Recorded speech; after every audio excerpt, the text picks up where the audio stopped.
Okay. Hi, folks. We are here, as you know, but we're going to take just a few minutes to share on Facebook, and then we'll be with you.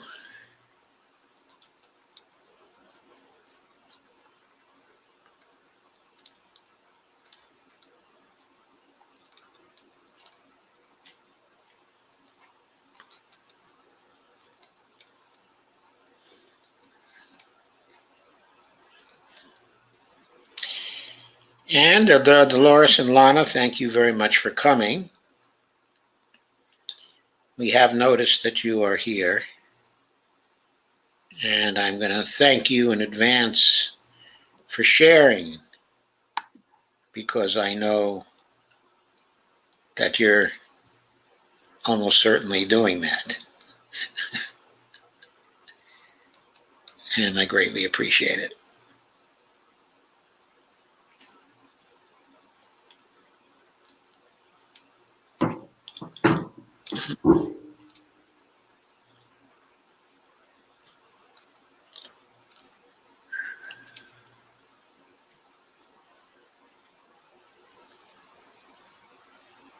Seems like the internet's a bit slow tonight, judging from how slowly it's taking the shares.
Okay, I think that should about complete the sharing I need to do.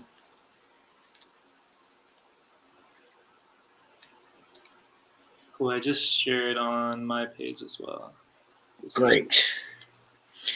So I'm going to remove the promo now, and we'll be back in the picture. So, welcome to the In-Depth Show, everybody. My guest for tonight is Daniel Lide. Daniel is a medical student at, I gather, at UNLV. Correct. And he is also a Red Beret. He's very strong for Medicare for All, and he has pronounced views, on activism. And so I wanted to have a conversation with him about those views tonight. Okay, I'm going to take some comments first, though, before I turn it over to him. Good evening, everybody. I see a question from Lana tonight. Hi, Holly Horn and Greg Mallard, and Lana. Lana asked, still waiting for you to add some intro music, Dr. Joe. How about the theme from Jeopardy? You can get me permission to use Do You Hear the People Sing? I'd love to use that as my intro music. Okay, anyway, here we go. I'm going to turn it over to you, Daniel, now. okay, and ask you, how did you get into activism? And how did you become a strong supporter, okay, of Medicare for All? And then finally, how did you encounter the Red Berets? And Lisa Theobald is here now and says, hello, Joe. And she says, Daniel, all in caps, with 4 exclamation points. Hello. And she also says, so food to have you here tonight. I think Who indeed. food for thought. Okay, Daniel, go ahead. Let's see. So how I got into activism. So I've kind of been like a malcontent for I probably, that's probably part of my constitution, but just growing up, I had a brother with a chronic illness, and my experiences with him and his interactions with the healthcare system kind of initially opened my eyes to how inhumane, how it's not designed to help humans be healthy. It's designed to maximize profits. So that was probably through my brother is probably kind of when I was like first hit with like, whoa, this is kind of weird. And then one of my best friend, he's 2 years my senior in med school, and he brought me to a PNHP conference in Berkeley, and that's where I saw Dr. Himmelstein give his single payer talk and present all the data, and literally you're just seeing this presentation about all these excess deaths. Not only are you seeing about all these excess deaths that are caused by people putting off healthcare, not all these financial barriers, but you're also learning about the financial aspect of healthcare, which is actually we're paying more for people to be killed by the healthcare system. And so you're looking at this data. Yeah, I happened to check the CMS, but their projections for 2021 today, $4.217 trillion of spending on healthcare here in the United States. Okay, is more than 18%, okay, of GDP now. Okay, projected GDP. It's incredible. 4.217 million on it. I divided that number by the number of people here in the United States. Unless I made a mistake in division, which I rarely do, by the way, especially with a calculator, I got 12.6K per person now here in the United States. I think the OECD average is 5K per person. It's incredible. And that's for 30 plus million without healthcare, right? So yeah, I mean, once you start talking about the data and numbers, it really becomes clear how inhumane our healthcare system is. As far as like my foray into activism, I started in the Black Lives Matter protests. I did a med student march in Reno. Yeah. We did. We had like 20 med students march to a protest, and then kind of more recently, I started this petition for force the vote, and that's how I met the Red Berets. I was doing outreach on social media to try to get people to share the petition. And I found an audience that was ready and ready to see a vote on universal healthcare, and then I was the the lead here in Las Vegas for the March for Medicare for All. So, Oh, great. yeah. So, how did you happen to get your Red Beret? So once I started interacting with them on social media, Laura especially, um, I took a liking to them. They take no shit. They're not afraid to criticize anyone, which is what we need from advocates. And I don't know. I just wanted to support them financially, and so I bought one, and I'm glad I have it. I think it's a good symbol. I like the art aspect of it. So yeah, I just wanted to support what they were doing. Yeah, the art act, the activism in the art area, and the craftivism, Yeah, exactly. of course. Yeah. Some of the Red Berets, okay, are really beautiful. I kind of like mine too. Yeah. For me, it's fairly recent because I really only got involved with the group, but because a friend of mine who's active in the MMT area, okay, as I am, uh, started to tweet at me because some of the MMT people were really criticizing, uh, were criticizing state-based efforts, and they seem to think that as a consequence, okay, of MMT, that the state-based efforts were doomed to fail. I'm pretty heavy into MMT myself. So at that point, I started to move over to defend the Red Berets, okay, and what they were doing, and specifically to defend the fight on all fronts type of strategy, because I really do think that is the best way to approach it. Yeah, I think we're up against powers. We're up against these powers that have hundreds of billions of dollars that buy our media, that buy politicians.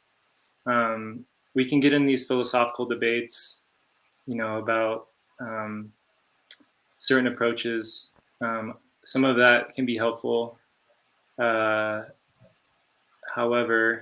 um, I don't know. At least with I don't know if we can talk about like um, kind of the difference between the Red Berets and some other organizations.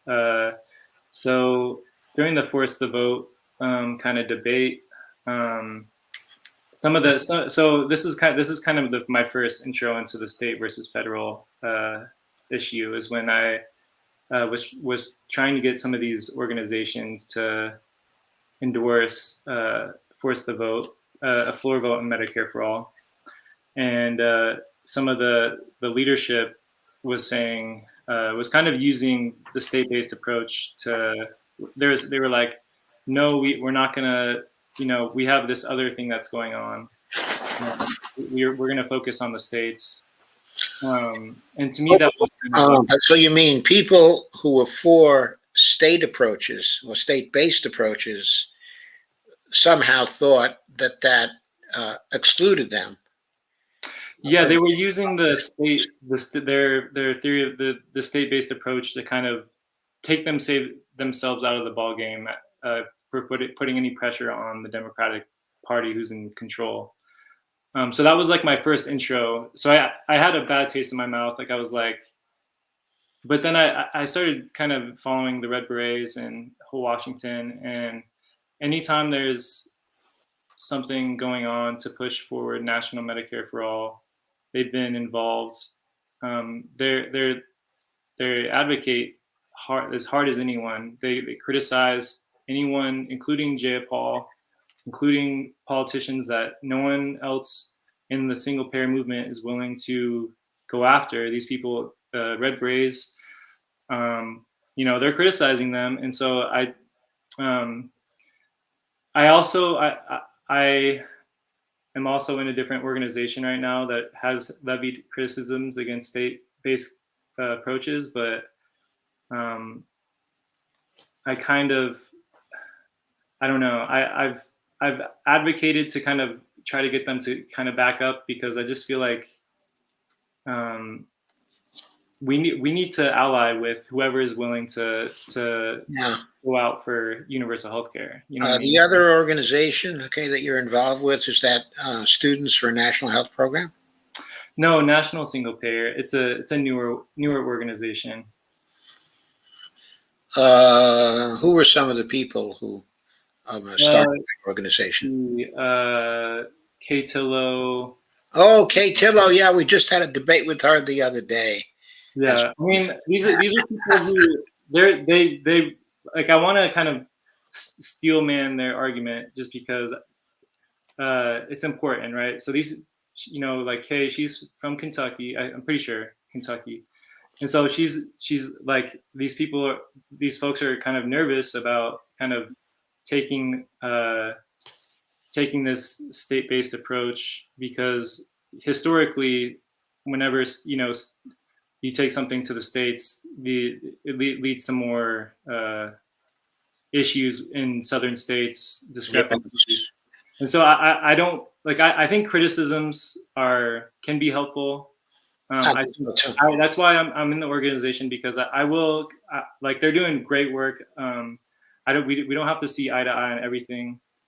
I hope I can kind of be like a bridge between kind of because honestly, I think the conflict is not between people working locally and people who are pushing national. It's people who are willing to call out the establishment, call out the Democrats versus people who are not. I think that's the real debate that needs to be kind of had.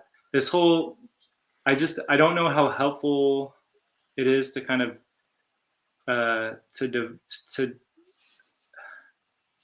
to divide, like to carte blanche just disregard people who are working at the local level because we're always told like think globally, act locally, right? Yeah. um, and I think we need to, we can you can levy criticisms of philosophy, but at the end of the day, there's only a few people, there's only a few organizations who are criticizing, who are advocating as hard, like who are kind of trying to pull all these other organizations along. Um, and Red Berets is one of them. National Single Payer is one of them. PNHP is putting out good stuff. So I think like I'm not really. I kind of rejected the premise that you have to choose one. Like I Yes. think that's a fault. Like that, like how I mentioned people like when I first interfaced with some of these state folks, they were saying, "Oh, we can't force the vote because we're going to go through the states," and like the for example, DSA, their whole strategy changed to be kind of work through the states, right? And I think the way that they're using state-based approach to kind of take themselves to kind of provide cover for these politicians who are campaigning on Medicare for all is noxious. But that's not been my experience with Red Berets or Whole Washington. I mean, some of these folks have literally uh, are helped organize the March for Medicare for All. They're meeting, every Yeah. Sunday. I've yet to make one of those meetings. Um, I've I don't know. Everything like last weekend I went rock climbing. The weekend before that, my girlfriend's parents were in town. But I think I think we need to ally along different. I don't know. I support them because they've showed when I had a petition to sign to try to force the vote, when I was getting shunned by other organizations, they were all on board. They thought it was a good idea. Um, so I think I don't think we have the luxury of nitpicking philosophy right now. I think we're literally in a war against people who have so much power that we can't kind of we just got to support each other. May Yes. not We do. agree, with everything that, all of our perspectives, but at the end of the day, like, I think that, I think we need to like work together, and I think we need to put pressure on politicians. I know Red Berets are going to do that. That's why I support them. And if we have, The Red Berets also very heavily emphasize solidarity. That's a big theme, and it's solidarity between the people who are working at the national level, okay, and at the local level, and at the state level. So I think that's a very important theme, and it fits in with the symbolism. It fits in with the red thread idea that gives rise to the craftivism, okay, and the Red Berets itself. So the imagery fits the strategy and fits also the appeal, okay, of the Red Berets as an organization. Okay, but apart from that issue, okay, there's perhaps the bigger issue. I don't know whether it's the bigger issue or not, but it's certainly a very big issue, okay, of the strategy. Because people who insist on either one strategy, okay, or the other strategy, don't see the two levels, okay, as interacting and possibly supporting each other.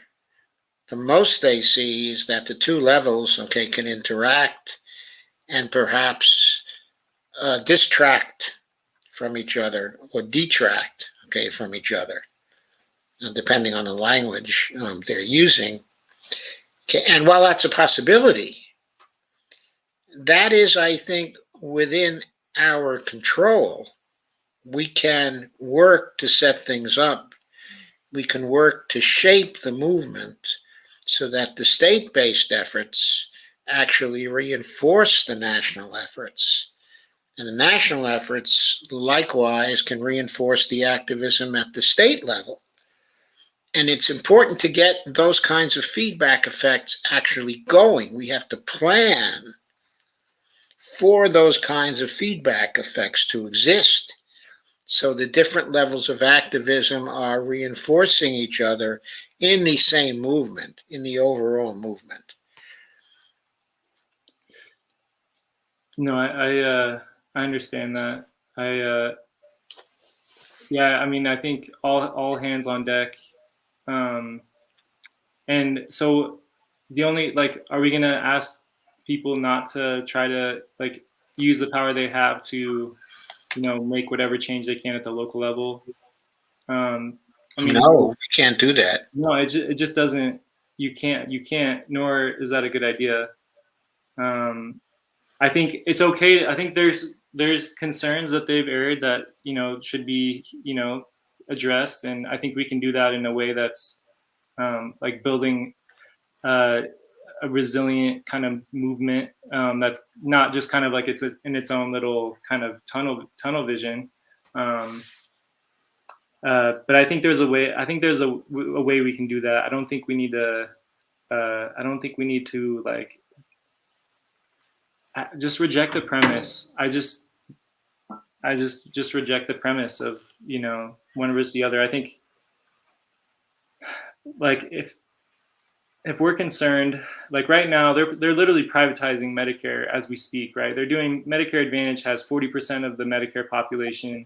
Now they have these things called DCEs that are basically Medicare Advantage, where they actually will put you in a DCE, direct contracting entity, without your express approval.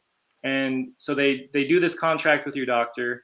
All the doctor's patients gets moved into this privatized thing where they take Medicare money, take a chop off the top, and then they try to restrict healthcare basically.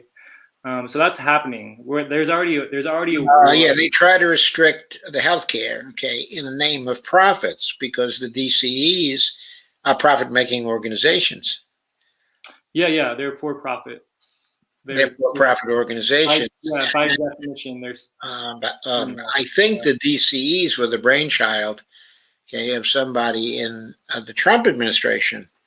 Okay, but right now they're being reinforced by Liz Fowler, who's the head of the Center for Medicare and Medicaid Innovation, the CMMI, which is a subdivision, okay, of CMS. And so she was brought in to head that up. And she was a very key person in writing the horrible Affordable Care Act in 2009, okay, in 2010. And now she's back to try to make some more money for the private sector. Again, okay, in this way, through the DCEs.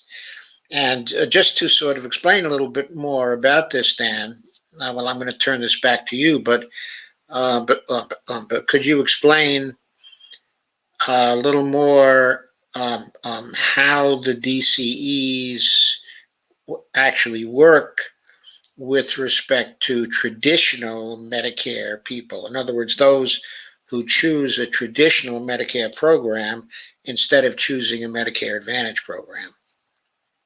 All right, so I'll say that I'm not this is new for me. So if I give you misinformation, I think I have somewhat of an understanding of it. So I'll go ahead and give it a shot. But sure, go ahead. My disclaimer. So my understanding is that, so like I was saying before, it's basically, if you sign up for original classic Medicare, there's some loophole where these entities can contract with your physician, and then you get moved into a direct contracting entity because you're technically like underneath your physician. And so they offer the physician like a 40% higher reimbursement rate to take this deal. And then it's kind of like a capitation payment. So basically, Medicare will pay the DCE a set amount per patient, depending on the severity of the illness. This is the same way that Medicare Advantage works, where basically what will eventually happen is your doctor your doctor will basically, this is where you get into like upcoding, where they see you initially, and then they'll attach all these codes to you, obesity, all these different codes, and then they get more money from Medicare, and then they basically so that's how much money they get for you for the entire year. And so that's pretty much how, when they pay your provider. So basically, essentially, they get paid when the DCE makes profit, when Medicare pays them more money than they give to providers. So it's a pretty simple scam. It's just a scam, just a basic scam.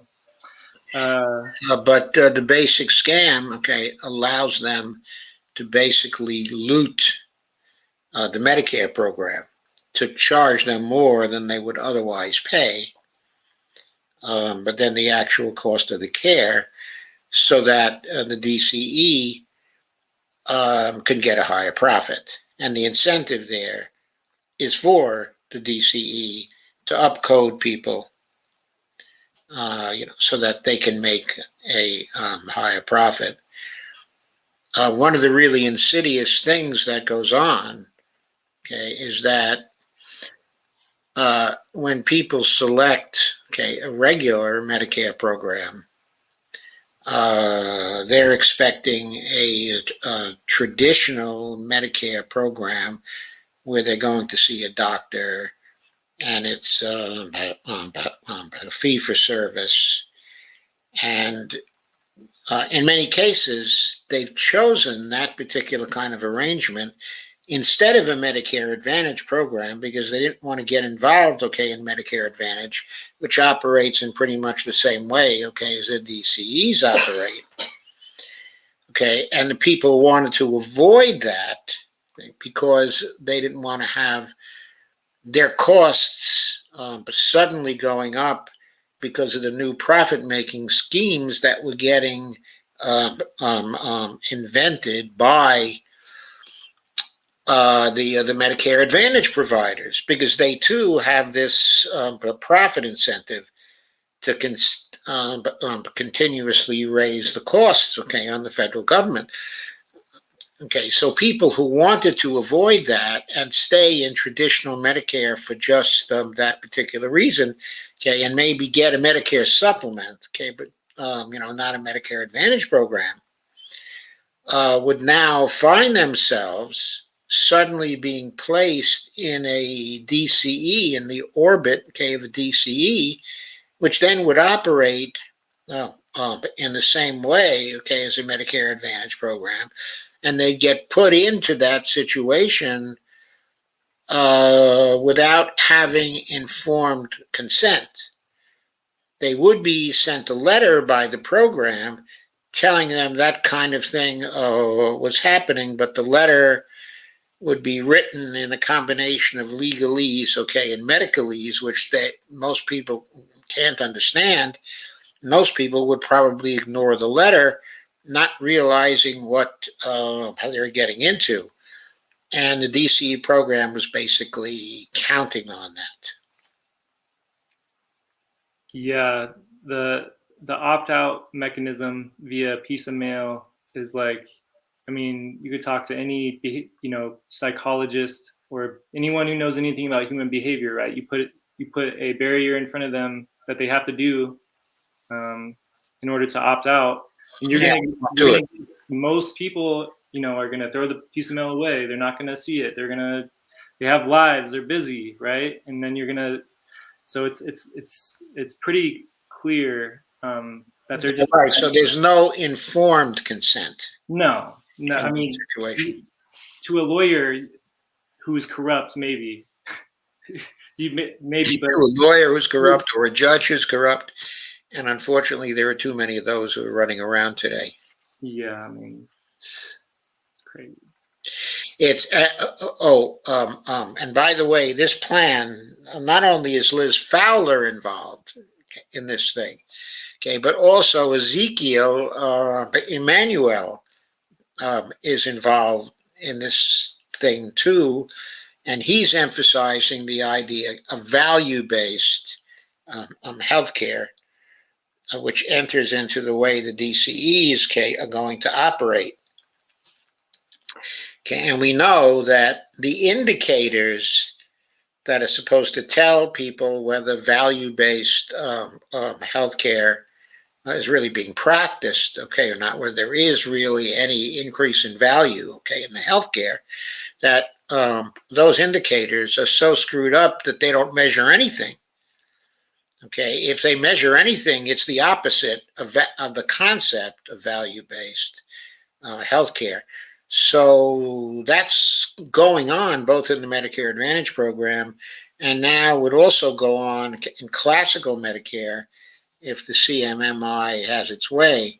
So right now, PNHP is trying to get Liz Fowler fired, I believe. Yeah, here's Laura. She's just arrived. She says, "Hi, Joe. Hello, Daniel. Sorry I'm late. Georgia Davenport and I were on Punch Up Pod this evening, and we just finished up. Glad to be here now." Well, we're glad you're here, Laura. Thank you. Yeah, we were talking about Liz Fowler before we started. If you look into her, she's like the perfect textbook example of the revolving door. She worked before she was involved in, I believe before she was involved in the ACA, she was an executive at what became Anthem, the insurance company.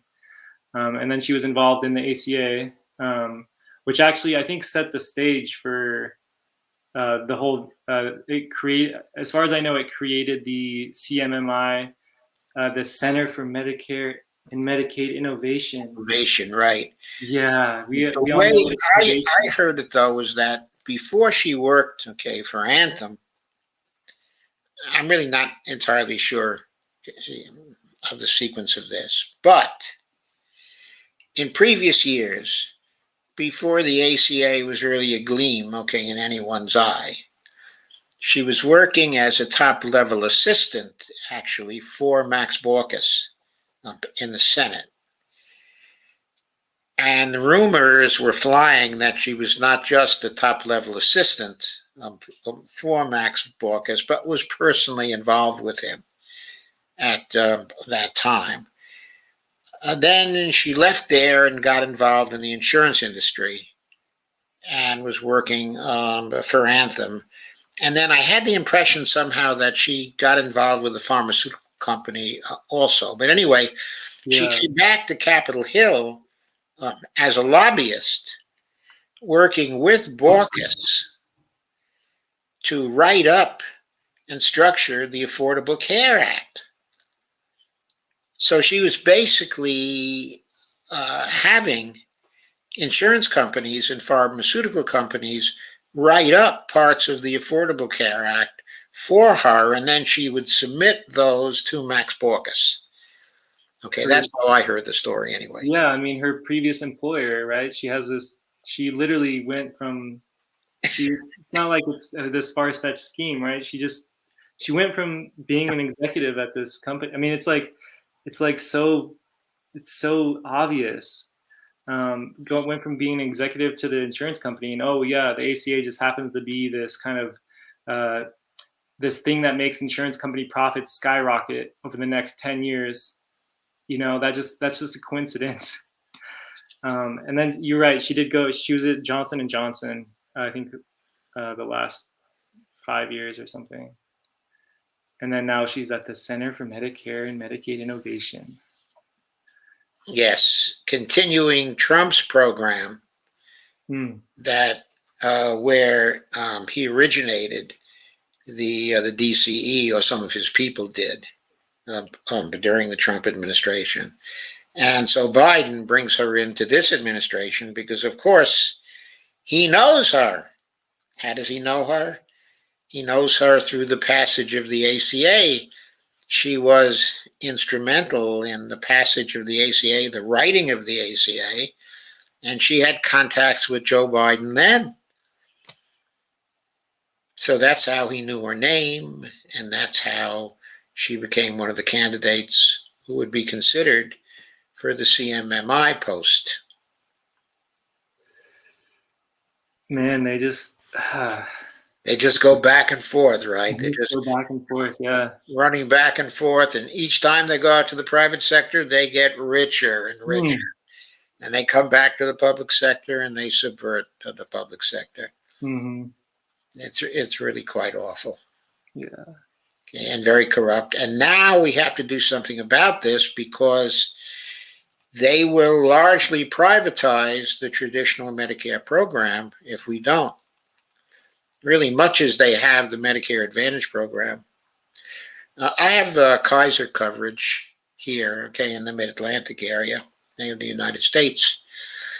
And for years, we carried the Medicare Plus program that Kaiser had, which was a traditional Medicare program, supplemented by Kaiser with the traditional Medicare supplement. Okay, and we liked that program. We were satisfied with it. We paid a little more for the supplement because we were trying to minimize our risk. Well, last winter, they told us they were going to end the Medicare Plus program as of the end of December. And we had the option of either losing our supplemental contribution from Kaiser or signing up with their new Medicare Advantage program, which they'd actually had available 2 years before. And we had always avoided it because we were afraid of the unseen costs, okay, that would come about only later on after we were fully enrolled.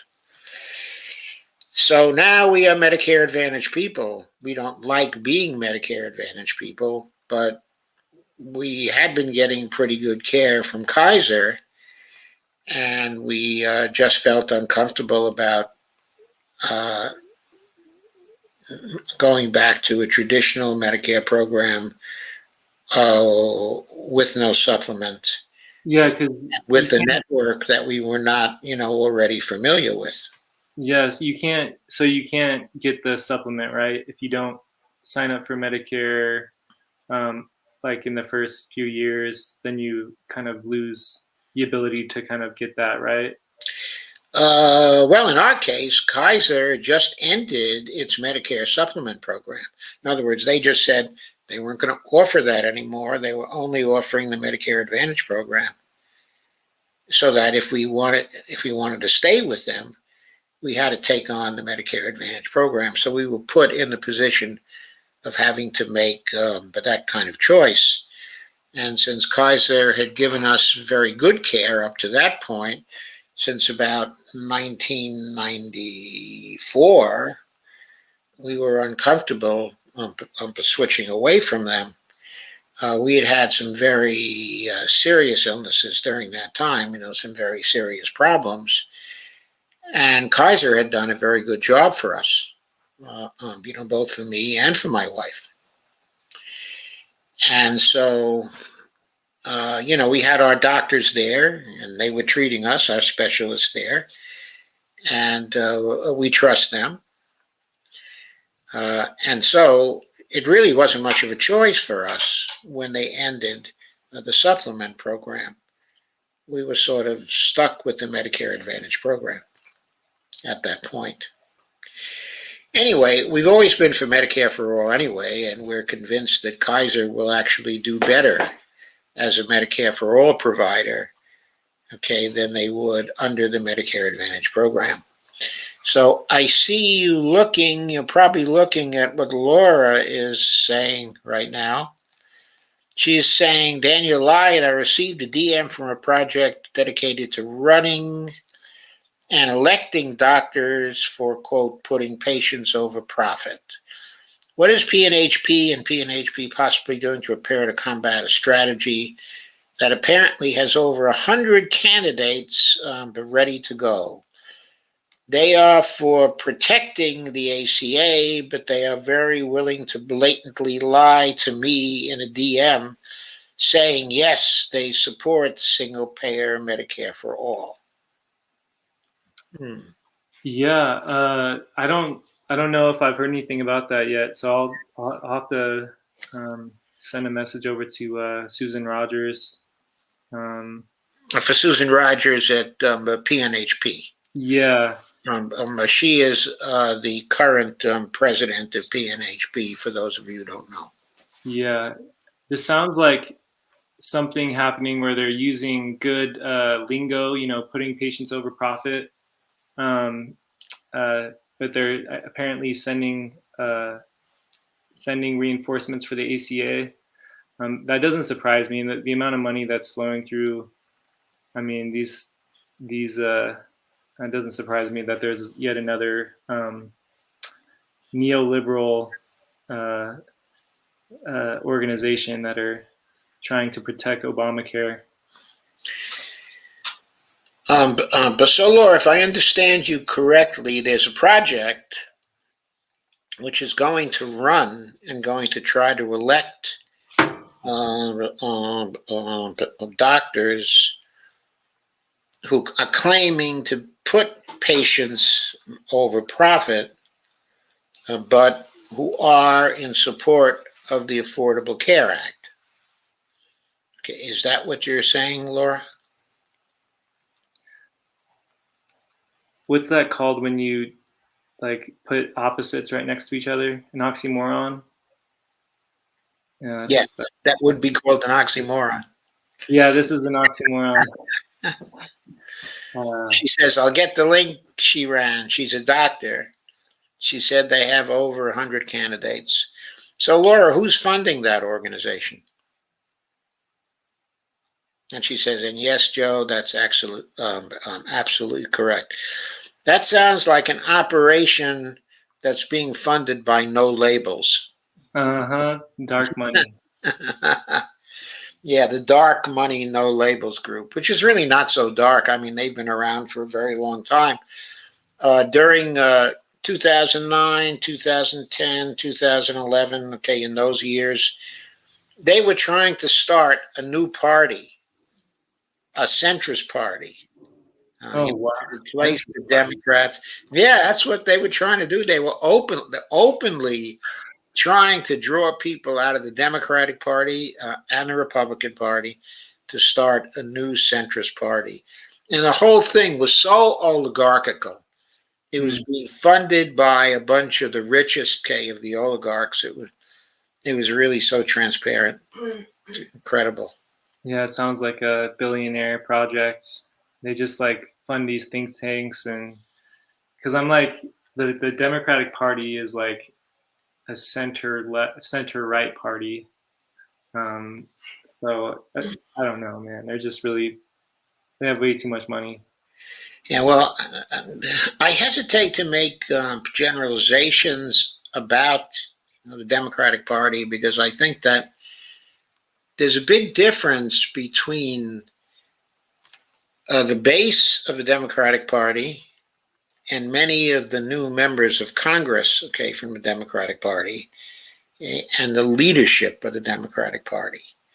And I'm just wondering how the Democratic Party might transform when it becomes Nancy Pelosi's time to go and Chuck Schumer's time to go and Joe Biden's time to go, which may not be actually very much longer. But certainly in the case of Joe Biden, okay, and Nancy Pelosi, but also not only Nancy Pelosi in the House, what we often forget is that she has this absolutely poisonous team of leaders that she appointed to run the Democratic Party in the House. Of course, when she goes, they're no longer going to be part of the leadership team. And so their power in the House is going to be greatly reduced. When Nancy Pelosi goes, I'm sure Jim Clyburn is going to go, and Hakeem Jeffries is going to go, and Steny Hoyer, okay, is going to go. The only one of them who might have a future in leadership is but Catherine Clark, who is she's young compared to the rest of them. She's not actually that young, but she appears to be a both a Medicare for All supporter and also a Green New Deal supporter. This this reminds me of so like when Nancy Pelosi was, first came to power, when she was on the on the floor of the House demanding a vote on Medicare for all. Um, I and then she transforms into this ghoul. And I mean, this is the progressives in Congress voted for her to be Speaker of the House. They've also voted with her many times. I'm hesitant. I already feel like I can see a shift. I don't know. I'm not very hopeful, honestly. I don't know if I'm very hopeful either, but you sort of reach a point where we have to have something happen over the next 10 years or we're all done. For me personally, it may not be so serious because as you may have observed, I'm fairly ancient, certainly compared to yourself. But for you, for my children, and for my grandchildren, we have to make this happen over the next 10 years because there is no time. And we have to have the Green New Deal happen. There isn't any option. And of course, Medicare for all, even though it's normally not considered a part of the Green New Deal. It's certainly part of any New Deal which is going to occur in this country. So really, in a certain sense, it's the first step towards a Green New Deal.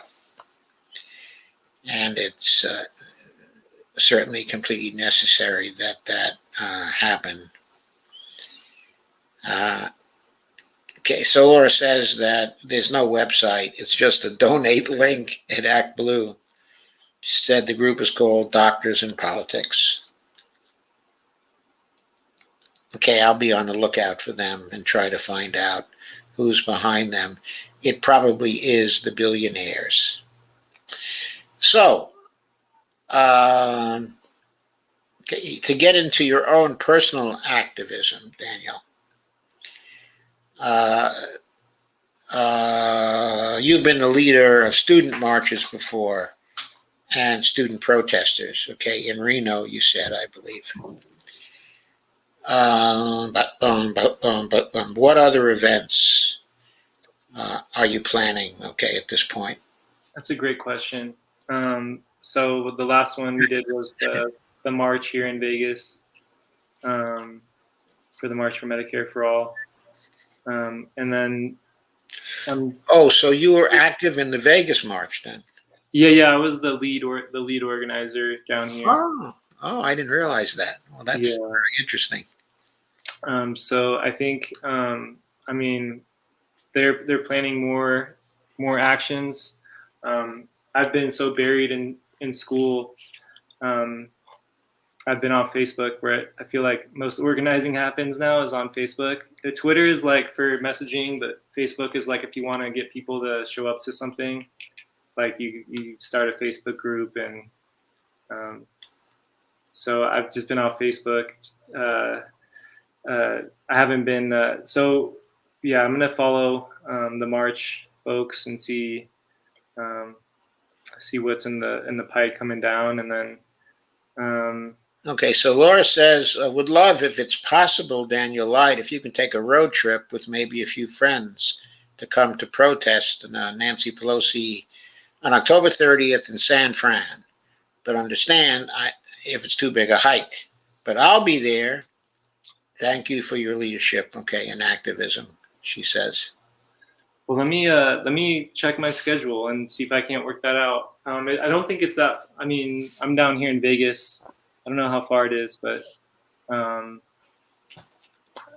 might be able to work that out. So let me look at it, and then I'll message you on Twitter, and we'll figure something out. And if not, I want to stay kind of engaged and help amplify. So there's also going to be an event in Vancouver for whole Washington on November 19th. Okay, I don't know how far you are from Vancouver, Washington. I suspect that Reno is a lot closer to Vancouver, Washington than Las Vegas is. Yeah, we're pretty south down here. Yeah, I mean, it's only an airplane away, you know.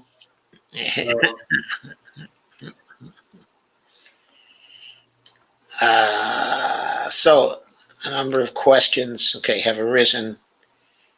Okay, I think I'm going to go back to the beginning here and start taking some comments. Okay, and we'll get to some of the more pregnant comments. So BLS, is this the same Daniel who made these stupid attacks on AOC over the Iron Dome? The stupid attacks. Okay, so let's talk about Israel. You want to talk about Israel? Look up the Human Rights Watch report on Israel apartheid. It's an apartheid state. Okay, so if you want to defend war crimes, then that's on you. And that's not, I mean, that's disgusting. After what happened in May, they murdered 260 people or something, bombed Gaza. You know what Gaza is? You know what, it's the size of Manhattan. It's the largest open air prison in the world. Yeah, they literally control the electricity in there. It's a prison camp for 2 million people. So yeah, if you want to defend your little politician who's going to vote for a war criminal, then that's on you. That's on your conscience. That's not me. Okay, well, to be technical about it, she did not vote for it. I believe her vote was present. That it started out as a negative vote, and then she was read the Riot Act by Nancy Pelosi, and then she changed her vote to present, and it left me wondering, what did she expect that Nancy Pelosi could do to her at this point, considering that Nancy Pelosi has given her word that she's not going to run again for the speakership in 2023. In other words, Nancy Pelosi at this point, by her own words, is a lame duck. So why would AOC be crumbling in the face of Nancy Pelosi waving her arms and reading her the Riot Act, which probably was quite an incoherent Riot Act anyway, because anytime I've seen Nancy Pelosi lately, it's like word salad, more and more word salad. Yeah, I mean, there's no excuse. There's no such thing as a pro-apartheid progressive, nor should we even accept that as anything that can be, exist. I don't know. I don't know. There's no excuse for voting no or voting present. That was not leadership. There's no excuse for not voting no. Yeah, exactly. I mean, even it was going to pass regardless. This is literally just to make it known where you stand on human rights law, international law. Okay. Yes, and she did not do that. I was very disappointed in her too. And by the way, BL, she is the congresswoman from the area of New York that I grew up in. I have a very sentimental attachment to that area. And when she was elected, I was really elated that she was elected to serve my old district. So I've had reason to be very much disappointed in her from time to time since then. And let's not forget that Jayapal voted yes, and so did Bowman. Yes. And so these are the things, that these are people who get into these positions of power. These decisions that they make impact lives. They're important decisions. They set the moral compass for the country, right? And the votes. Yes, and the squad was split on that. Yeah, and before for the $3.3 billion, they split their votes. They actually could have, because of the thin margins in the House, they could have actually killed that. And this was after what happened in May, where they literally bombed 19 health clinics. They murdered the head COVID doctor. They under-vaccinated the Palestinian people. Yes, they did. They did. And so these are war crimes on top of human rights abuses on top of war crimes. If you follow it at all, which these politicians, that's what we pay them, $174,000 a year to do, and they I don't know, inspired no confidence. Also, I have to point out, from my point of view, that the crimes have been going on there since the middle 1970s, at least, when the Israelis allowed the settlers to enter the West Bank on what was acknowledged internationally as Palestinian land. So that's been going on for a very long time. I think that's really where Israel went completely off the track. Okay, I believe that Golda Meir was the prime minister then, of Israel, that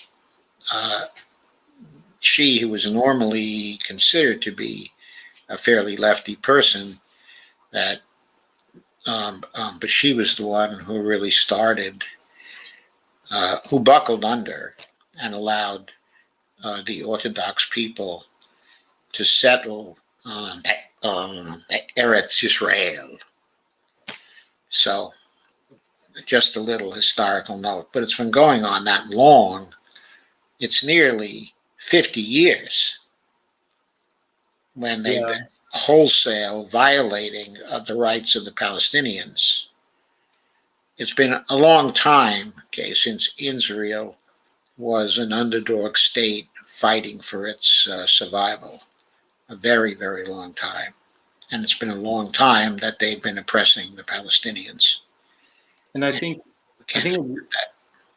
I was just going to say, I think it's really important that we make these connections to, the U.S. foreign policy and tie it back into U.S. healthcare.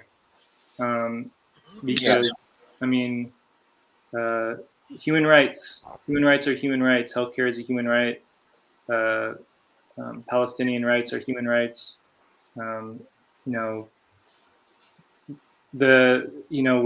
up against these major money makers in both the military industrial complex and the healthcare industrial complex, and it's important that we need to band together with the anti-war movement, and like you were saying, the Green New Deal movement. I mean, these are because we're taking on the same things, the same barriers. The money, it's the money, profits. Yes, and the same oligarchs are all banding together in both the domestic area and the foreign policy area. Our sins in foreign policy have blown back here to poison our domestic politics. And we don't seem to realize the connection, that there is a connection, and that we have to start following a moral foreign policy if we want to have domestic policy which is cleaner and more representative of the people here in this country.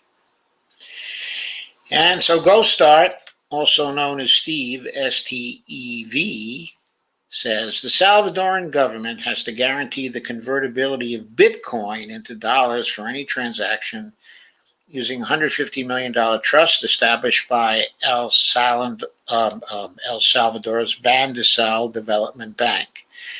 That is interesting. If the Salvadoran government is guaranteeing the convertibility of Bitcoin into dollars for any transaction, that means that the sovereign currency of El Salvador is still the dollar.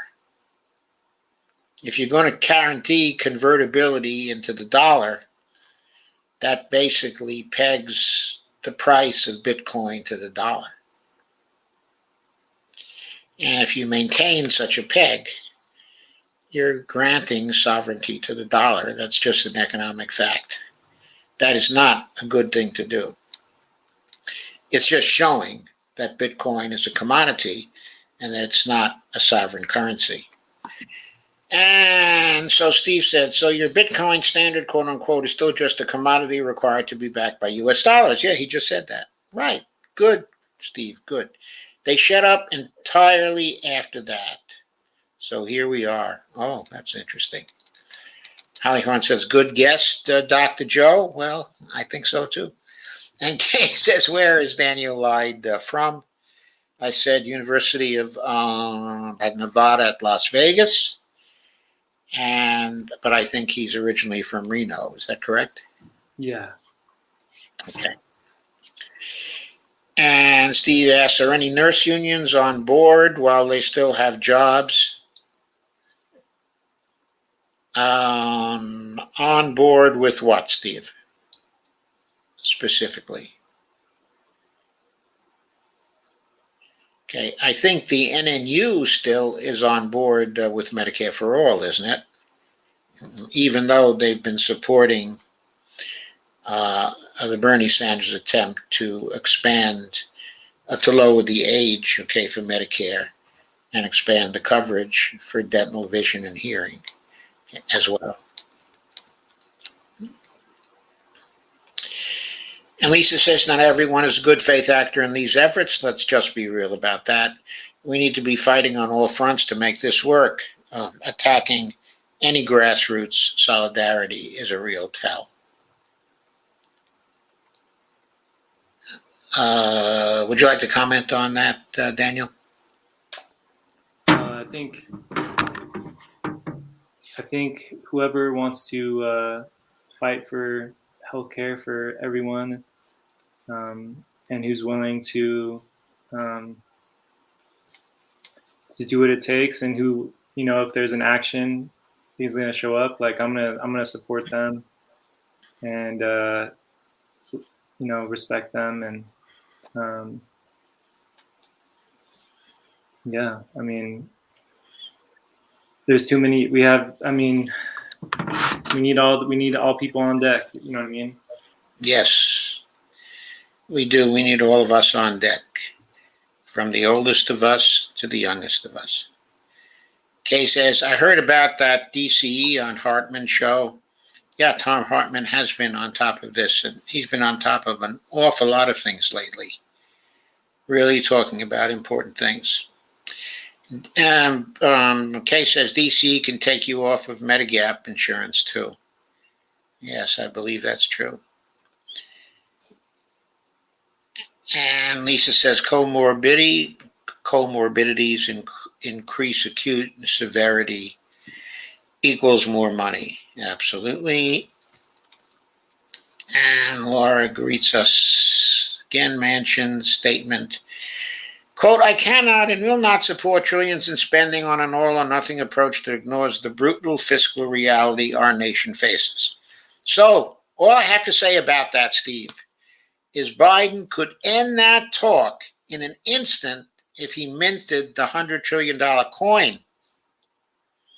If he did that and had the mint go to the Federal Reserve and deposit it in the Federal Reserve, and then gotten the nearly $100 trillion worth of seigniorage, then talking about brutal fiscal realities our nation faces would be nonsense. Utter and absolute nonsense. And the $100 trillion would, of course, cover all of our outstanding debt and our deficits for a good many years. And when those years are over, he could always mint another $100 trillion coin, or somebody else could anyway.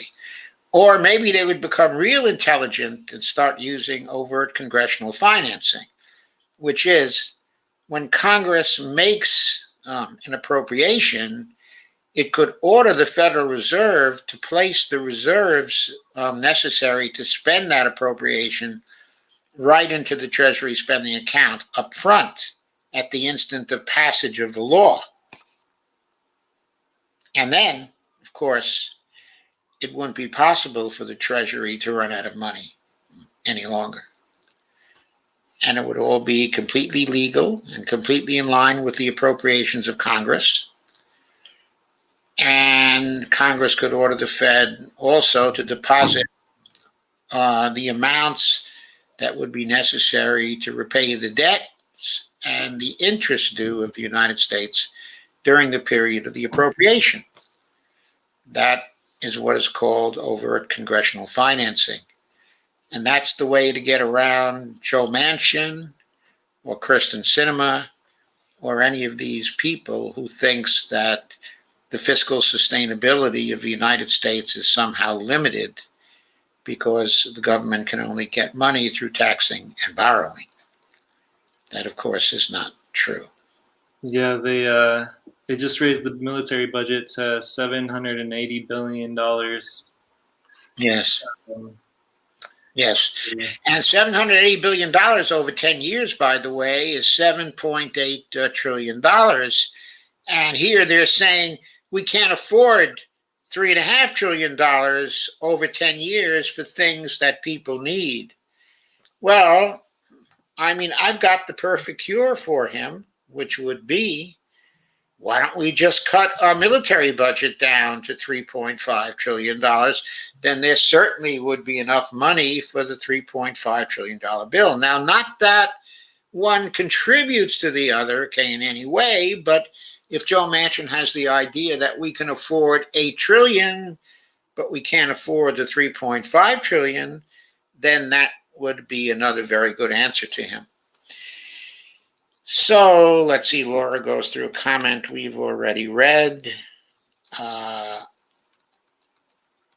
And Laura tells us the head of this new organization, Doctors in Politics, is Dr. Christine Mann. And then she mentions there's just an ActBlue donate link and no website. And she names the group as Doctors in Politics. Kay says she went to a No Labels convention, but they didn't let her in.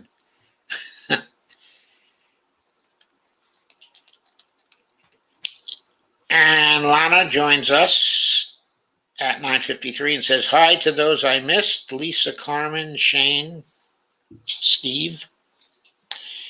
Sandy Degg is here also. Hi, Sandy. It's great to see you. Kay says, Breaking Points covered the Mint the Coin today, too. Oh, I saw a number of Breaking Points things, but I didn't see the Mint the Coin episode there today, so I'm going to look with interest on that. The reason why I have a very strong interest, in Mint the Coin, because the only full-length book on that subject was written by me in 2013. So I continue to have a great interest in that one. And Ghostart says, Bernie's down to 2 years free community college. Oh, you mean he's supporting the 2 years of free community college that's in the Reconciliation Act? I don't think he's down to that. I think he's just has agreed to keep 3.5, keep down to that within the confines of the $3.5 trillion bill, because what he decided to do there was to pass the Biden agenda. In other words, all these things that are being passed in this bill supposedly were part of the Biden platform. So now he's in a position to say, when he fights and when the other progressives fight, they say, look, all we're doing is trying to pass the Biden agenda. We're the ones building back better. The Building Back Better Act, yeah. So that was a political stunt. That doesn't mean that's all he's for. It just means that's all he's for at the moment, because he thinks that's the best he can get.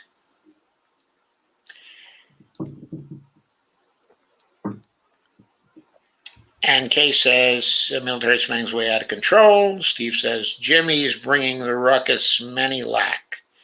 I think you're talking Jimmy Dore now. Yeah, he does bring the ruckus. And Elvira Mahalko says, hi. And Teresa says, oh yeah, hi everybody. And Elvira says, it's me, Elvira. Okay, I'm sorry. I will forever after call you Elvira rather than Elvira. Where did I get the Elvira from? From the film, Elvira Madigan. Have you ever seen it? If you haven't seen it, you should. It's a beautiful film with beautiful photography and beautiful music. Yeah, Mozart's 21st Piano Concerto. Absolutely fantastic. So, Elvira says, it's Bernie's bill. Biden is a doofus. Biden is sitting on his hands. Yes, let's urge him to stop sitting on his hands and do three things. Mint the $1 trillion coin. Use the national emergency provision of the Affordable Care Act to activate Section 1881A of the Social Security Act to give everybody in the country free Medicare for the duration of the emergency. which at this point is looking like it's going to be forever anyway. It looks like COVID is going to be with us forever. That's as good a reason as any to give everybody free Medicare, I think. Even though it still wouldn't be quite the Medicare for all we would like to see, it would be a big step toward it. And then also, of course, the third thing he should do right now that he has total authority to do is forgive all student debt. If he did those three things, he would totally change politics, because he would end austerity politics. He would instantly raise his own popularity by anywhere between 15 and 20 points just by doing these three things. And he would be in a much stronger position to get Manchin and Sinema and any of their compatriots to vote for the bills that the Democrats absolutely need to have passed right now, like the voting rights bills. They absolutely have to happen. The reconciliation bill absolutely has to happen. They have to get rid of the filibuster. That absolutely has to happen. All those things have to happen. Biden doesn't have the popularity to make them happen right now. He's got to do something quick to get that kind of popularity. And the sort of decisive action that I just suggested can get him there. Teresa Sanders, hi Teresa, she says, I are busy posting this tenant coalition on Zoom at tomorrow eve. My bad, we'll be listening. Well, thank you for coming, Teresa. I understand people have other commitments. Lana says, Tom's comments today in Mint the Coin were very disappointing, in my opinion. I've been enjoying much of his content recently. I didn't see Tom on Mint the Coin today. I didn't see him on Mint the Coin, but everybody is commenting on Mint the Coin lately, including myself. I did a live stream on it just last night. And he says, I have been enjoying much of his content recently, but just when I'm about to send a few dollars, he makes comments like he did today. He doesn't care for minting the coin. What's his beef, Lana? She said, sorry, I am way over Jimmy. And Kay says, I heard the Jayapal on Chris Hayes' show, and it sounds like they're sticking to a no vote. Yeah. In fact, I heard her. I happened to get a Rachel Maddow clip today, which is very rare for me. I was watching something else, and that sort of came on, and I was too busy to change to something else. And she evidently was on Rachel Maddow shows last night saying that she's got 60 votes. She didn't quite say, that's my story, and I'm sticking to it. But that was the implication anyway, that she's got those 60 votes, and she seemed very jolly about the whole thing, as if she really might have had those 60 votes. Well, it's very likely that she only needs 40 to kill it. So even if she's off by 20, she's probably still got it. Kay says, Steve says, building back better, bitter butter. Yeah, better butter. And Laura says, that's all well and good, but I believe Joe Biden is cheering for Team Joe Manchin, not Team Bernie tries to pass Joe Biden's paltry agenda, unfortunately. I don't know if Joe Biden is cheering for Team Joe Manchin. He just has continuously refused to put any real pressure on Joe Manchin and Kyrsten Sinema. Now, with the Democratic Party in Arizona putting severe pressure on Kyrsten Sinema for her to change, and Joe Biden understanding that he needs Arizona in 2022 and 2024, he might really change his attitude about that. I also think the key to changing Joe Manchin's mind may be very vigorous campaigning right now against his positions in by West Virginia. Because remember, everybody, it isn't clear that he wants to be senator again after 2024. but it's pretty clear that if he's not senator again after 2024, that he will want to go back to being the governor of West Virginia. So if we can make it clear to him now that without changing his position, he's never going to be governor of West Virginia again, maybe that's the way to go at him. I personally think it is. It's kind of interesting how Joe Biden gets to campaign on things, and then, you know, Bernie Sanders, the progressive champion, has to be the one to fight for his moderate positions. He has to be the one to blow Biden's chestnuts out of the fire. And Steve, bitter butter sounds rancid, laugh out loud. And Elvira says, what would a no confidence on cinema do? Well, if it were given by the Democratic Party in Arizona or the Democratic Party in Phoenix, okay, Maricopa County, what it would do is that organization going on record that they were against cinema. And if that opposition should build, it would mean that cinema would never be able to get the nomination of the Democratic Party in 2024. That might be very important to her because as right-wing as she appears to be right now, she's not sufficiently right-wing for Donald Trump. And they're going to nominate a good Trumpist in the Republican Party, not Kirsten Sinema. So if she still wants a Senate seat, she's going to have to go with the Democratic Party. And if a local Democratic Party in Arizona is turned against her, there's no way she's going to win that primary. I don't know. She's taking a lot of money. She's taking a lot of money, but she's not doing anything with it in terms of taking over the party organization in Arizona. And if the party organization there is against her, she won't have a ground game, okay, at all. And there'll be enough money for Grijalva, if he runs, to beat her. And that would be quite a change. If Raul became the senator there, that would be one profound change. So I think the no confidence there is important. It's telling her that Democrats who voted for her in 2018 will not even be voting for her in the primary in 2024. And in fact, that someone will surely be primarying her.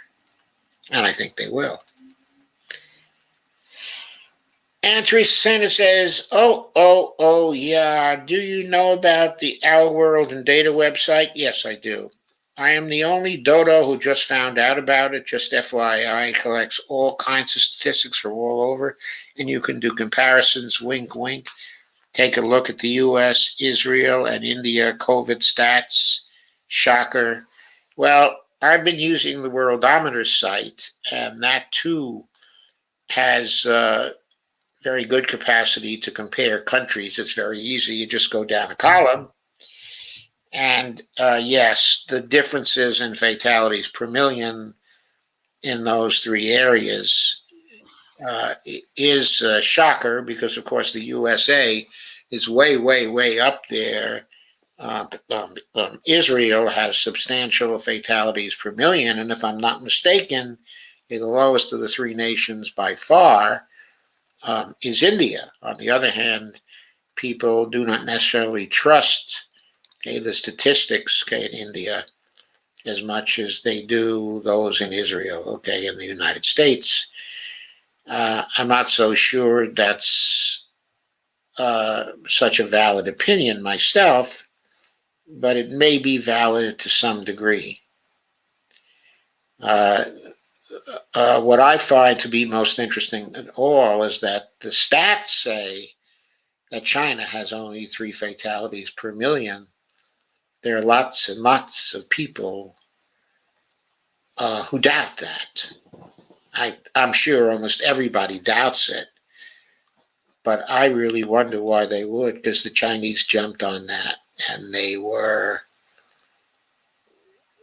just absolutely exacting and would not allow it, but to rise again.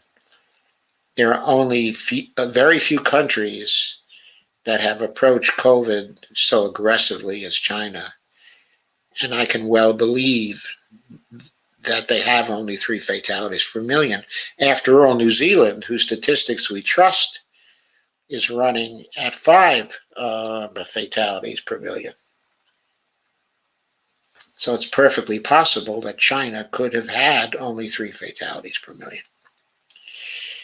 So Teresa says, Lana, you made me snort, laugh out loud, shake my head. Sorry she made you snort, Teresa. And says, okay, I am really just listening back to the factory. And Steve says, Betty Botter bought some butter, but the butter, it was bitter. If she put it in her batter, it would make her batter bitter, but a bit of better butter, that would make her batter better. I might understand that. Joey. If I really focus in on it. Ask him what kind of doctoring would he like to do. Okay, Bonnie wants to know, that's my wife, would like to know what kind of doctoring you would like to do. Yeah. I'm not sure yet. I'm leaning towards IM, internal medicine, critical care, emergency medicine, or psychiatry. I know they're a little divergent, but those are probably the top 4. I always wanted to be a surgeon. But Bonnie says she always wanted to be a surgeon. Yeah, I don't know. I don't know if I want to. I don't know if I want to cut on people. We'll see. Yeah, I'm sure that's a tough thing to do. Yeah. I was more interested in what's inside. She said she was more interested in what's inside. Well, you can learn about what's inside without cutting into people, I think. They have all kinds of devices these days to allow you to do that. And Steve Ghostart says, hashtag Matters Muppets are still peddling Julian Russia BS. Yeah, I know they are. She will never withdraw from that. She will never admit she's been telling lies for years. Kay says, Deb's in Arizona looking for a replacement already. And yeah, I think they are. And Lana says, Steve, a recipe rhymer, laugh out loud. Perhaps a rap song in your future. And she says, oh God, Steve, I can't listen to her either. But Rachel Maddow, that is. Yeah, I have a tough time too these days. When I somehow come across her, I quickly change to something else. But I noticed that Jayapal was on, so I wanted to see what Jayapal had to say, see if I could read anything in her makeup, see whether she was really telling the truth or not. Lana said, what is Teresa talking about? I didn't know about it. Elvira said, is Daniel doing his residency now? Are you doing your residency now? No, I'm a second-year med student, so I'm still preclinical. I start rounding in hospitals next year, and then I have 2 years of that for residency. So there's still a long haul. Yeah. I hope he likes it. And I'm sure many sleepless nights.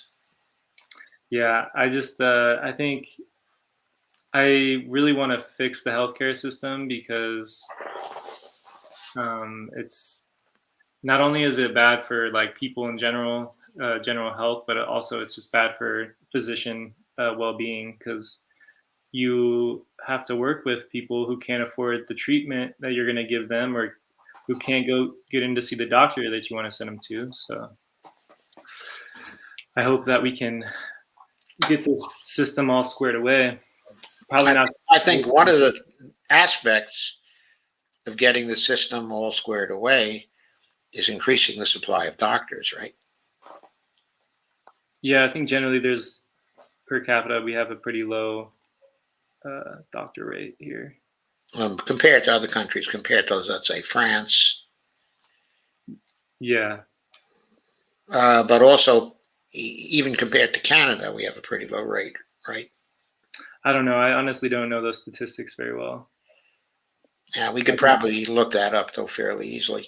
I'm so it's just so crazy that people can't even get in to see the doctors that do exist, right? So it's like I'm just so focused on that. I haven't looked at the actual physician data, like per capita. I'm not very well versed in that. Yeah, probably that's in the OECD statistics. I'm pretty sure that's one of theirs. And Teresa says, Lana, talk to me again when you visit that website and check out those stats. Did you hear that Robert Malone, the inventor of the mRNA vaccine, was on Jimmy Dore? No, I did not hear that. That is very interesting.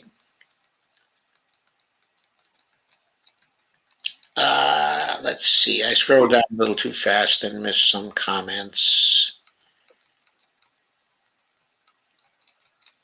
Here we go. And Shane says, great interview tonight. Thank you, Shane. That's Shane Coughlin, his KRTD Media in these comments. He's the president of KRTD Media. And they usually carry my live streams, but somehow there's been a little technical problem there. The connection has been severed over the last 6 of the live streams. Shane, we got to fix that so you can get to the live streams. I know that you can download the videos and upload them again, and that's fine, but really we ought to save the work and get those live streams out there again. And Lana says, Daniel, that sounds like a lot of work. Best of luck. And Shane says, hey, Lana. And Lana says, Bonnie, a woman of many interests. Yes, my wife is a woman of many interests. Kay says, best job I ever had was in the old state mental hospital here in Ohio. Shane said, laugh out loud. Lisa says, Daniel, you're going to be a really great doctor no matter what path you take. Thank you. I suspect you are, Daniel. I think you have the temperament. But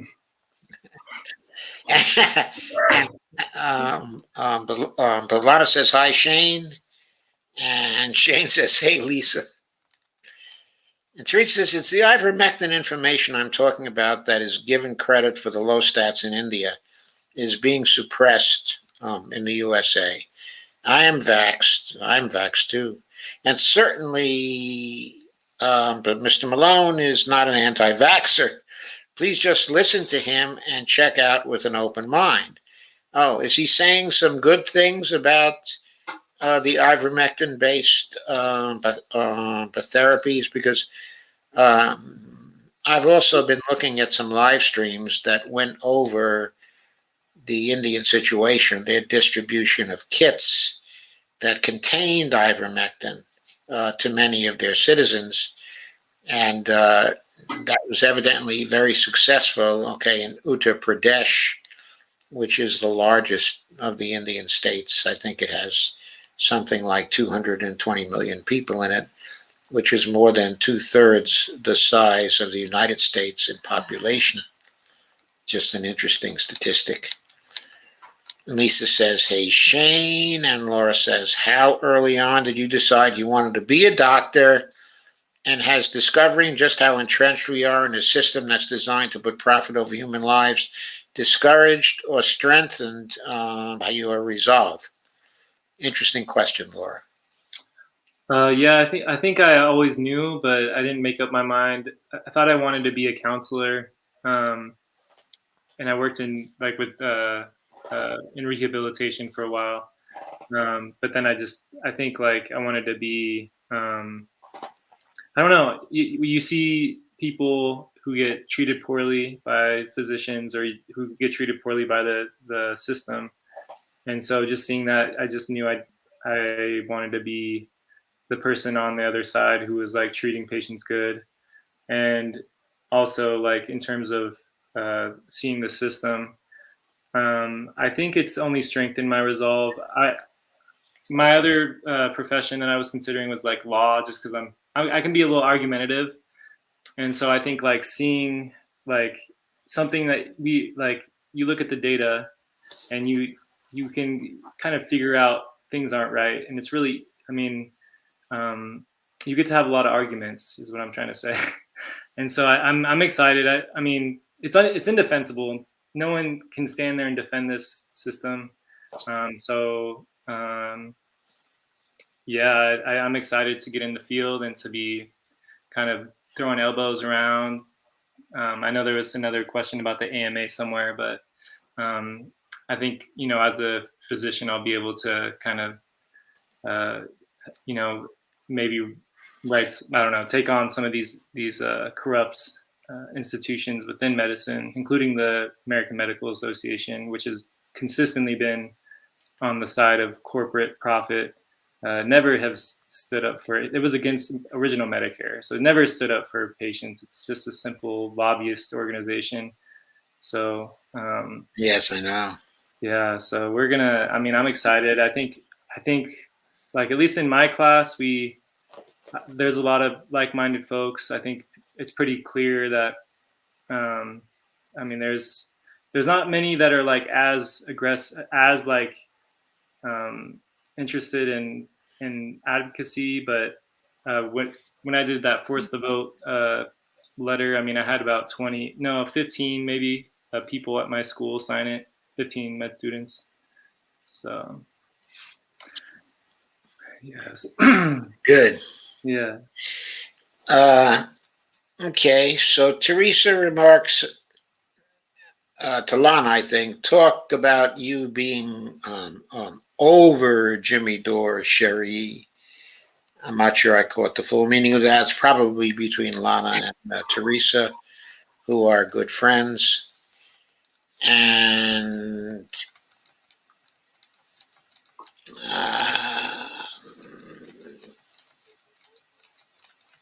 we're starting to get some statistics now. I scrolled down too fast. That's what happened. Laura Fielding said, are there many student colleagues who agree with you that we need to pass a single-payer Medicare for all system?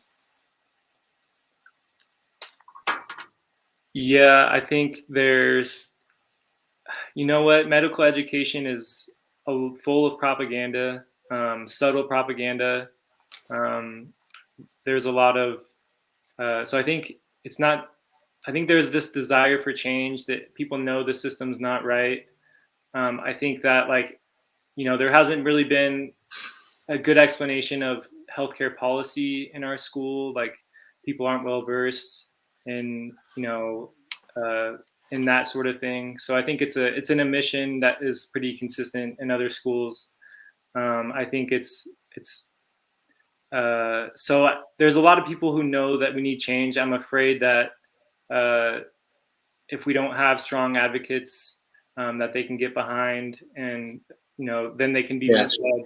Yeah, they could be, they know the change, but people are selling the change. Obama ran on change. They've been selling that shit for a long time. So yeah, they have. Yeah, and then people. So I think we'll see. I think there is a desire for change, and I know several people in my class who are who will even acknowledge that the Democratic Party is also corrupt, and we can, it's pretty clear. So I'm pretty hopeful. I think it's going to take a strong. I don't know. We need some strong advocacy, because there's going to be a lot of misdirection coming down the pike, and so that's something we got to be aware of, like the patients over profit doctors that we were just talking about. Yes. The patients over profit doctors who were totally in back of the Affordable Care Act. The oxymoron, as you put it. Yeah. That is an oxymoron. And Lisa points out doctors get the worst end of all this, especially those coming out of med school. And Lana asks Daniel, how many more doctors and nurses will we need, for Medicare for all? Cooperate. Whose dog is that? It's Daniel's. That's my dog. He's just. Yeah, I figured. Let's see if I can. How many more doctors and nurses will we need for Medicare for all? And will the AMA cooperate, is the question. So we're seeing some good stuff. The American American Academy of Physicians, AAP. I think they've endorsed single payer. They're the #2 advocacy organization. They represent like internal med physicians. So I mean, there are these things that are happening that show good signs. I don't know. I don't know if the AMA. I'm just not even. They're not even part of the conversation. We can't rely on anything that they've just consistently. I mean, even with when COVID came out, so they endorsed. So basically, Joe Biden's initial plan was written by health insurance lobbyists as a plan to expand COBRA, his subsidize the ACA. I mean, these were details that were given to him in a letter that from the pharma lobbyist, and the AMA signed off on that in the middle of a pandemic. Yeah. No universal health care. I mean, that is unforgivable. That the organization should be disbanded, honestly. That these doctors sign off on this lobbyist policy that leaves millions uninsured without healthcare in a pandemic. I mean, unforgivable. I think they've. Yeah, it's a violation of the Hippocratic Oath, isn't it? 100% violation of Hippocratic Oath. Yeah. So the question here is, how is the AMA organized internally? Do the doctors at the top essentially select their successors as time goes on? You know, I don't really know that much about how the organization is structured. I know they have like a physician group, and then they have like a med student group, and then they have like AMA chapters in all these counties. They have like an AMA chapter, and then I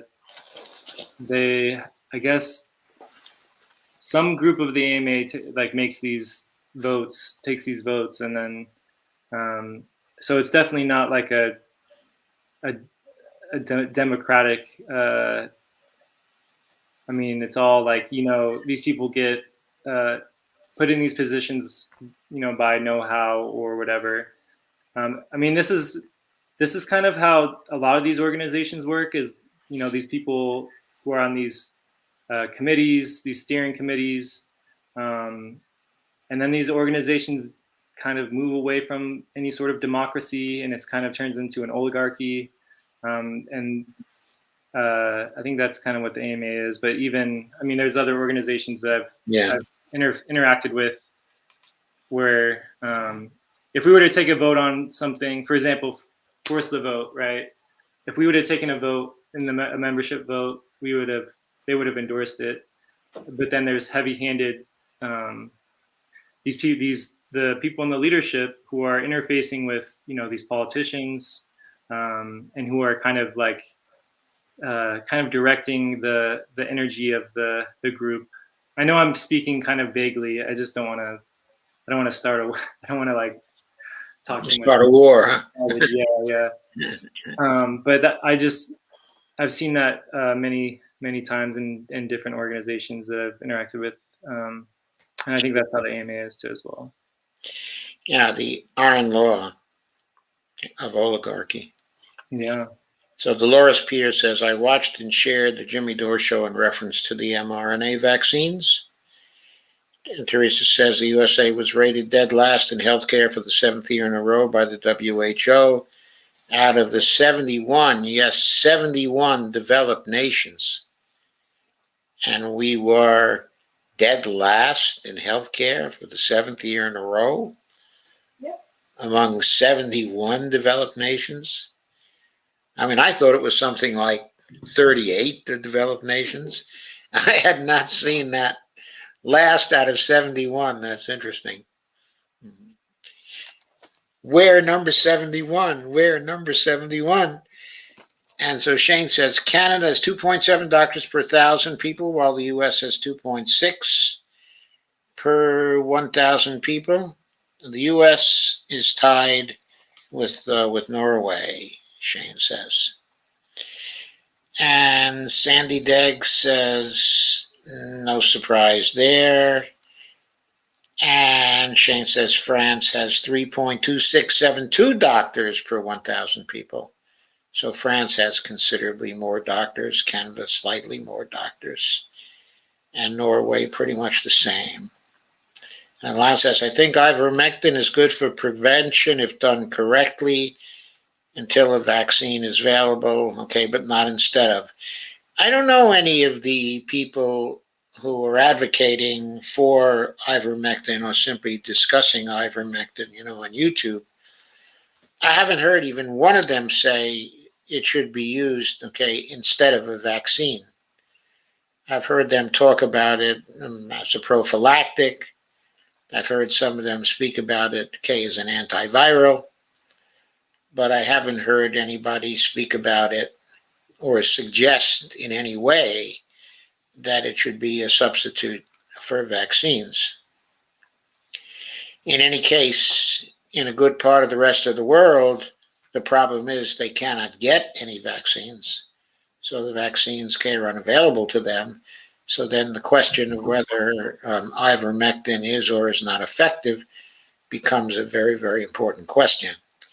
And Teresa says, yes, duh, oops, bad me. And Lana says, thanks, Shane. I bet that the U.S. is short of doctors and nurses, I'm sure. And Teresa says, I really am late at the factory. Lisa says, early treatment protocols need studies and funding. For that is the real heart of the ivermectin bad at debate.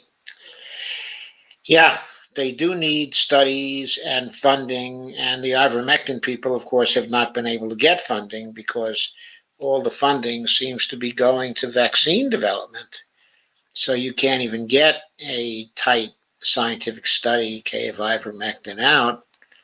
There are comparatively few of those, and things were so sensitive that the meta-analysis they did that looked good for a while could be undermined by the fact that just a single study was badly done.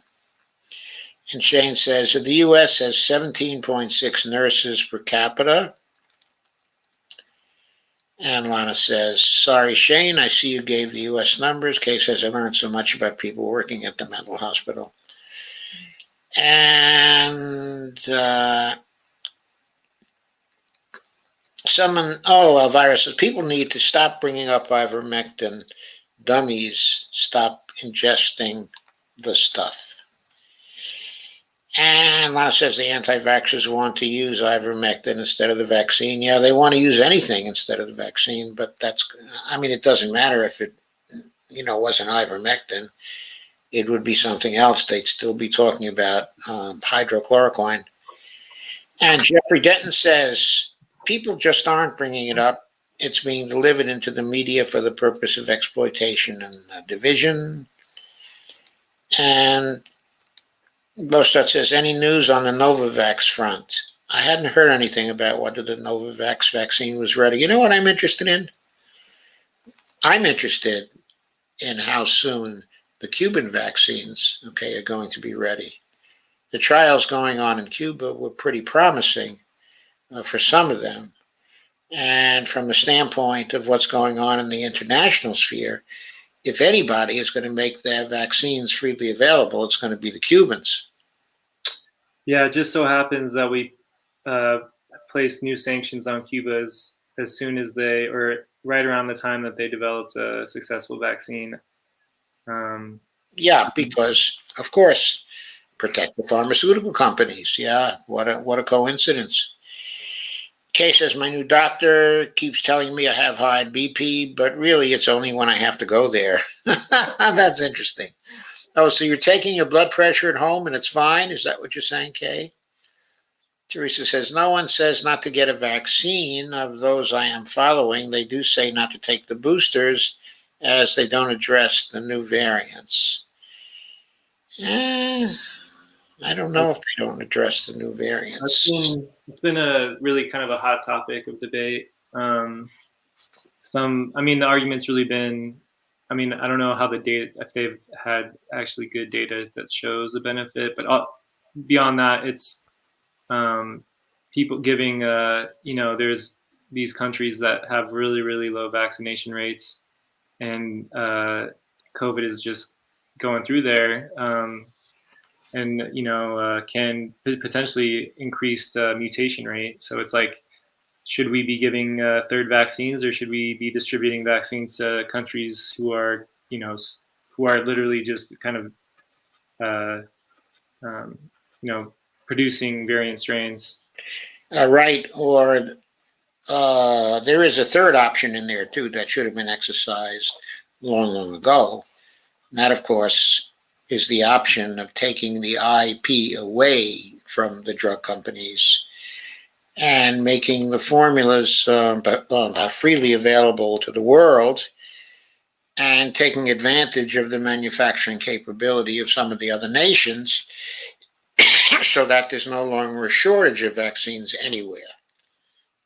That's something we should have done 6 months ago. Yeah, on that note, I think the Daily Poster, Sirota's outlet, reported that actually the the U.S. contract with Moderna would give him the ability to share the vaccine formula unilaterally.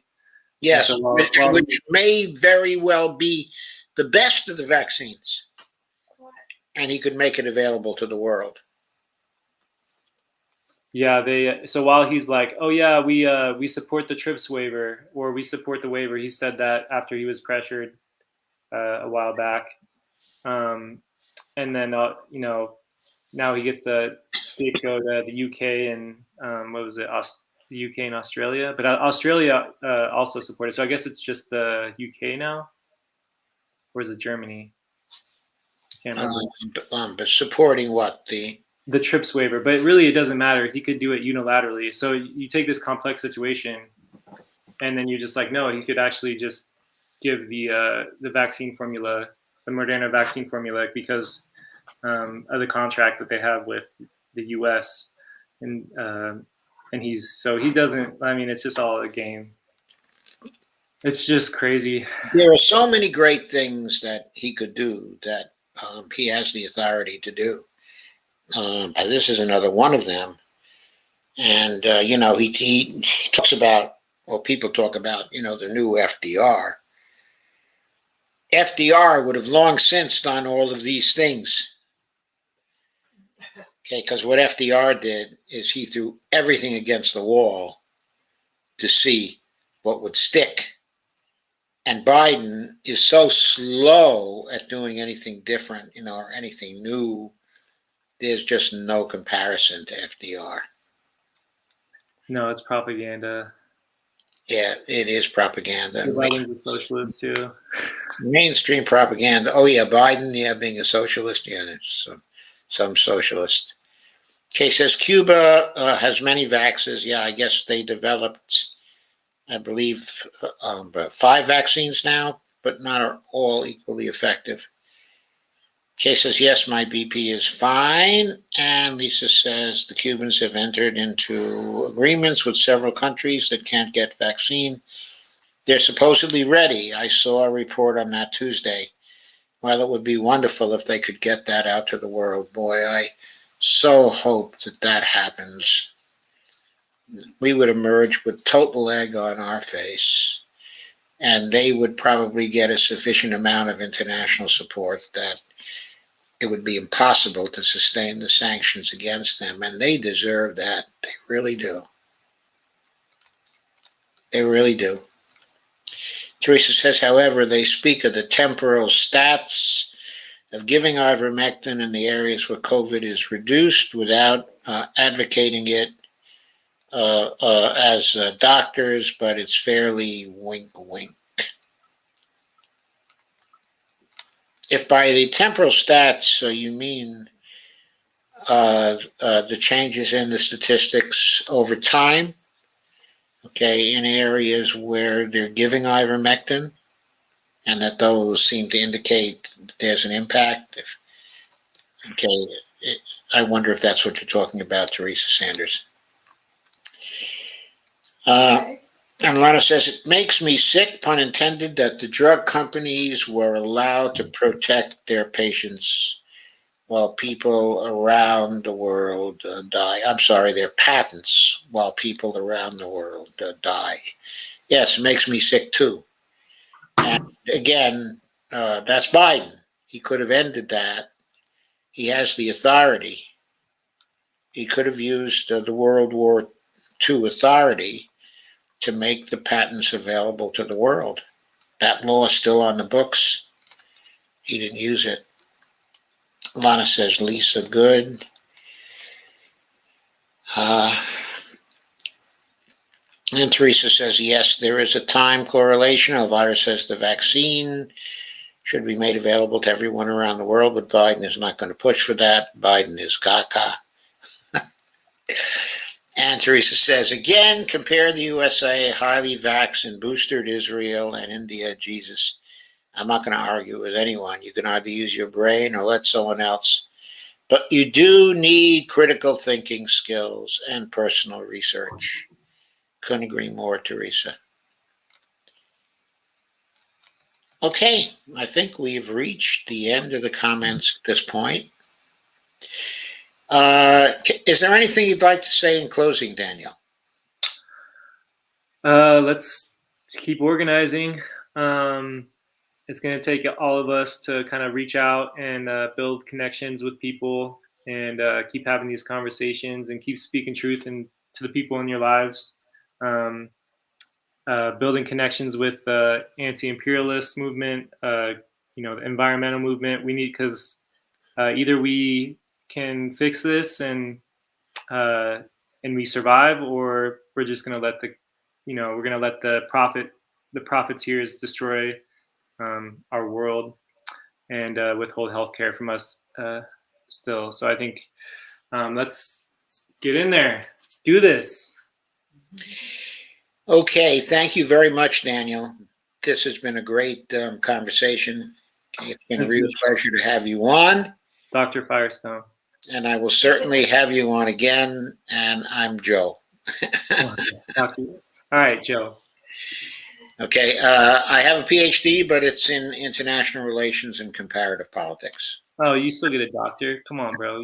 Dr. Joe. Yeah, I worked sufficiently hard for it. I stayed up till 3 in the morning and 4 in the morning to get it.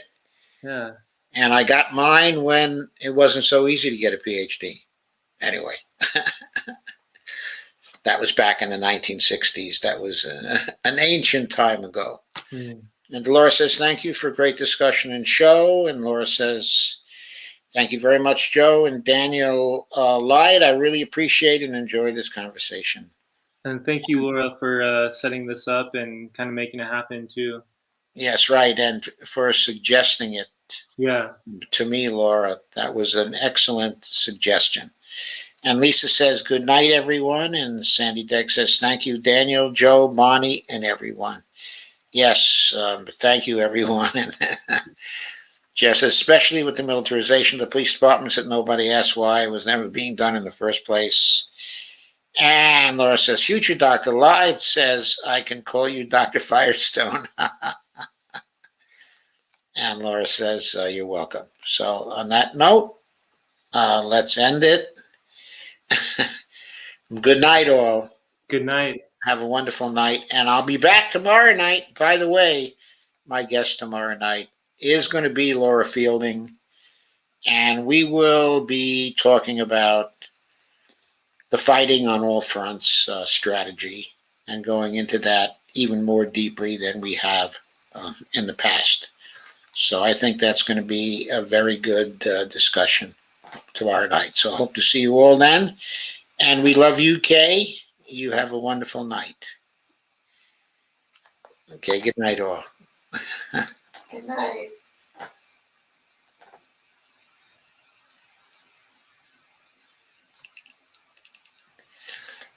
Thank you, Jeff, for coming. And Lana says, the law is everywhere. And Sandy says, thank you, Kay. And Jeff says, thank you as always, Joe. Thank you for coming, Jeff.